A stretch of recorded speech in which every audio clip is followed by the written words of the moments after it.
Good morning সবাইকে। কেমন আছো সবাই? আশা করছি সবাই অনেক ভালো আছো। আমিও খুব ভালো আছি। আজকেও চলে এলাম প্রতিদিনের মতো রান্না করতে রান্নাঘরে। আজকে রান্না করব ডিম টমেটো দিয়ে। সেদিন একটা আপুর ভিডিওতে দেখলাম আপুটা ডিমের ঝোল রান্না করছে, ডিমগুলো গোটা না রেখে মাঝখানে কেটে দিয়েছে।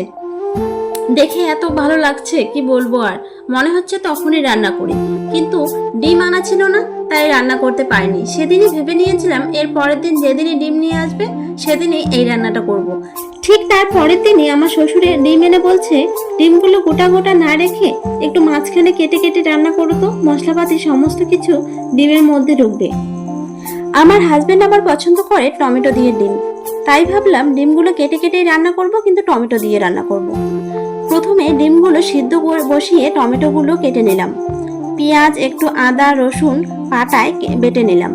এদিকে ডিমগুলো সিদ্ধ হয়ে গেলে খোসা ছাড়িয়ে মাঝখানে কেটে ভেজে নিলাম।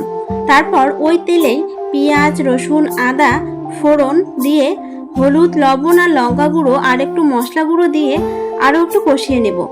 তারপর টমেটোগুলো দিয়ে কিছুক্ষণ ঢেকে তারপর আরও একটু কষিয়ে যখন তেল ছেড়ে দিবে তখন অল্প একটু পানি দিয়ে ডিমগুলো দিয়ে ধনেপাতা উপর থেকে ছড়িয়ে কিছুক্ষণের জন্য ঢাকনা দিয়ে দেব।